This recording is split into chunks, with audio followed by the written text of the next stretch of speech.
おにぎりは日本で年間どれぐらい食べられているか知っていますか？なんと約24億個と言われています。昔は武士が戦に出陣する時にもおにぎりを持っていたそうです。そして旅行や農作業の際の携帯食としても食べられるようになりました。実は子供が食べる私の給食レシピのおにぎりと普段皆さんが食べているおにぎりでは決定的な違いがあります。ヒントはこの3つのおにぎりの共通点にあります。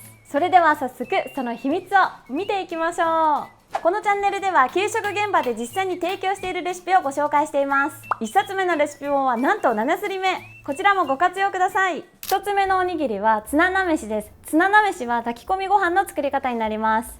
今回は2合分で作りますので2合分のお米をざるの中に入れます。ちなみに私はこの魚沼産コシヒカリにハマってるんですけど、皆さんが好きなお米とか美味しいお米あったらコメント欄で教えてください。まずお米を軽く水で濡らして、最初のお水はすぐに捨てます。でお米を研ぐときはボウルを握るような手にしてぐるぐると20回くらい同じ方向に回します。でお米同士がこの擦れることによってお米がとげるというのと、力入れすぎるとお米が割れる原因になりますので、優しくこう回すだけで大丈夫です。このお米たちの力に任せましょう。で20回ほどくるくる回したら軽くお水で濡らしてすぐに捨てます。でこれを全部で3回くらい繰り返します。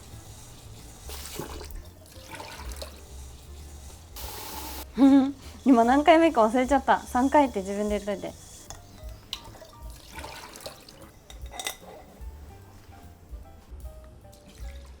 2合分のお水を入れます。でお水は冷たい方が美味しく炊けますので、うちはねウォーターサーバーの冷たいキンキンに冷えたお水を使ってます。このまま30分浸水します。今回はここに調味料を入れて炊き込むんですけど、塩分をここに加えてしまうと芯が残る原因になりますので、必ず30分以上は浸水させてから調味料を加えます。ツナ缶は油を切りましょう。ツナ選ぶときは油漬けの方がしっとりしてパサつきにくくなるので、子供には油漬けタイプがおすすめです。人参は粗みじん切りにします。まずざっくりと細切りを作って端から切っていきます。短いから切りにくいんだけどではいよいよ炊飯します。ここに調味料を加えます。まずお醤油とそれからみりんです。で一旦しっかりとかき混ぜて、この上に人参と油を切ったツナをのせます。そしたら全体を軽くならして、あとは通常通りに炊飯します。炊き上がりが楽しみ。私はもうこのハリオの炊飯釜で炊くのにハマっていて、これを使っているんですけど、皆さんはね普通の炊飯器で炊いていただいて大丈夫です。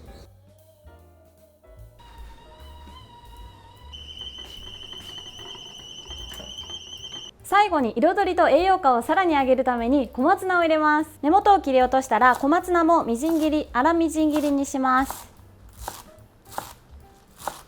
今回用意しているのが普通の小松菜よりねちょっと茎が細いんですよ。たまたま沖縄でこれしか手に入らなかったというだけなので、皆さんはね普通の茎太めの小松菜を使ってください。小松菜は熱湯に入れてさっと加熱します。目安は5分ぐらい茹でると子供が食べやすくなります。茹でたら流水にさらしてしっかりと冷まします。流しすぎると栄養素も流れちゃうので、しっかり冷えたなと思ったらもうすぐに引き上げます。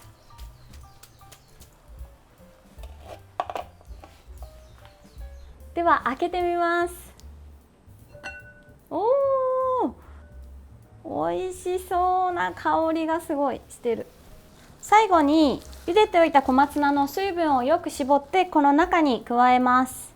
味がぼやけないようにしっかり絞ります。そしたら最後はこれをしっかりと混ぜ合わせていきましょう。うわ、美味しそう。すごい綺麗でしょこれ。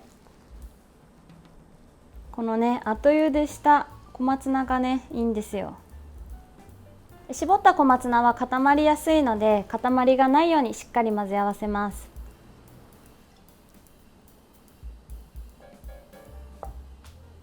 ちょっと味見しようこの香りが良すぎてちょっと我慢できないんでいただきますまで。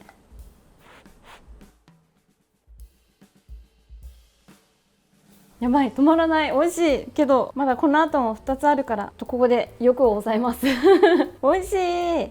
ではおにぎりにしましょ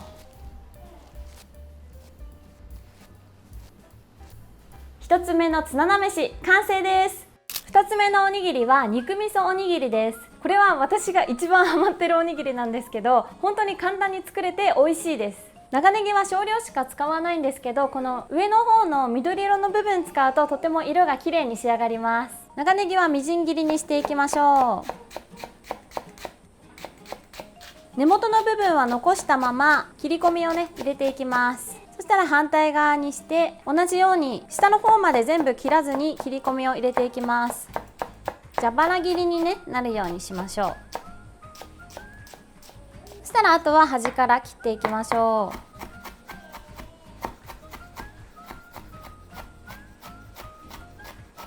う。では肉味噌を作りましょう。まずフライパンにごま油をひいて温めます。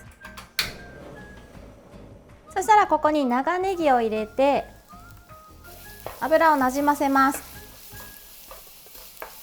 長ネギは結構辛みがあってお子様にとっては食べにくい食材になるので、しっかりとしんなりするまで炒めてこの辛みを和らげます。ここに豚ひき肉を加えます。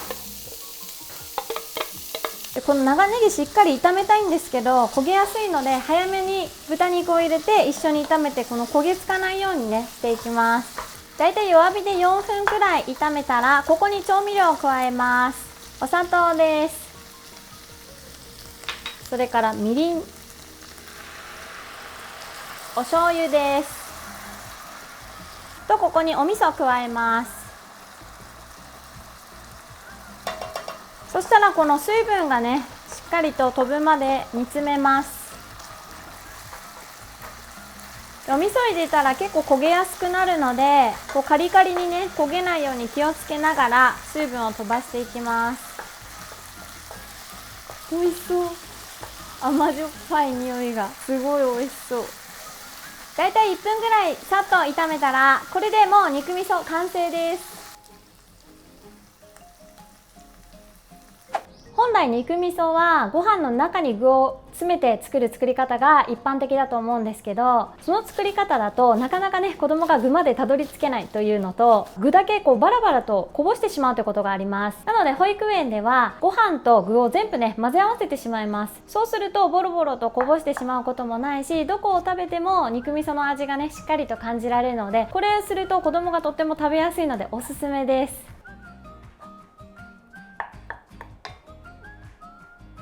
ではおにぎりにしましょう。2つ目の肉味噌おにぎり完成です。3つ目のおにぎりは混ぜ込みいなりです。これはいなり寿司をとっても簡単にアレンジしたおにぎりです。保育園ではいなり寿司をおやつで出したこともあったんですけど、工程がね結構あって大変なんですよね。でそこでもう具材をね全部煮込んでしまって、それをご飯の中にね混ぜ合わせてしまおうととっても簡単に作られたものがこの混ぜ込みいなりになります。人参は短い細切りにします。まず薄切りにして、そしたら並べて端から切っていきます。油揚げはざるにのせて油抜きをします。この上から熱湯をバーっとかけて、油揚げがお湯に浸かるくらいお湯をかけたら、あとはもうこのままざるごと引き上げちゃえばこれで油抜き完了です。油揚げは縦を3等分にして、1、2歳児だったら4等分でもいいぐらい油揚げは噛み切りにくいので、なるべく小さく細く切ります。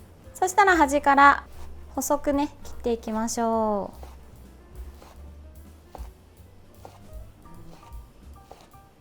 まずお鍋に調味料を入れます。砂糖とそれからみりんです。ここにだし汁を加えましょう。そしたらここに人参と油揚げも加えます。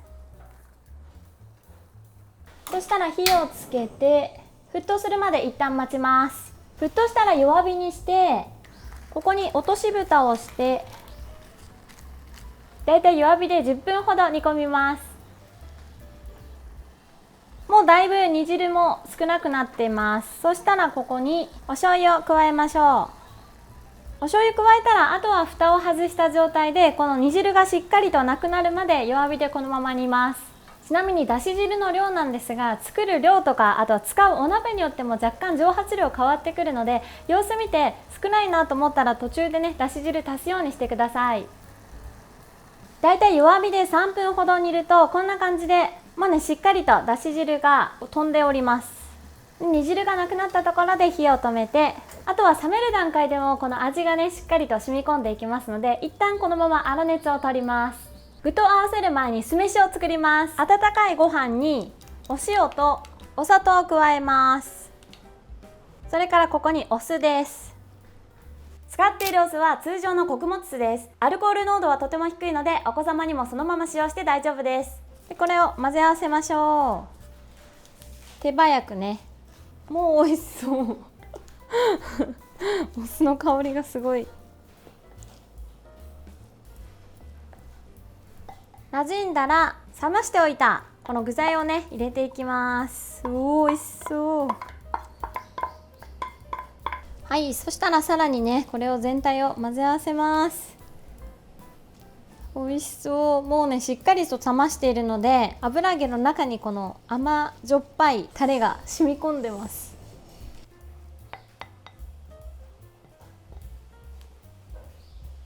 あとはおにぎりにします。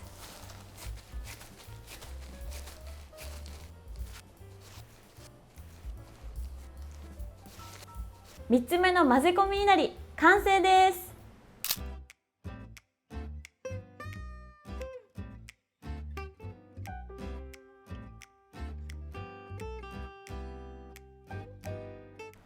はい、給食嬉しいな、何でも食べましょうよく噛んで、みんな揃ってご挨拶。それでは皆さんご一緒にいただきます。美味しそう。このおにぎりとさ豚汁と鮭っていうのがね最高ですよね一番美味しいやつ。いただきます。これから食べます。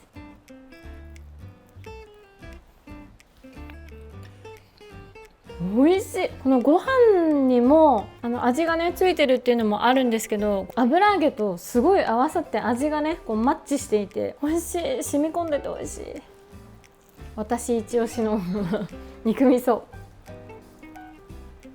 おいしいもうほんとどこを食べても味がするっていうのが最高。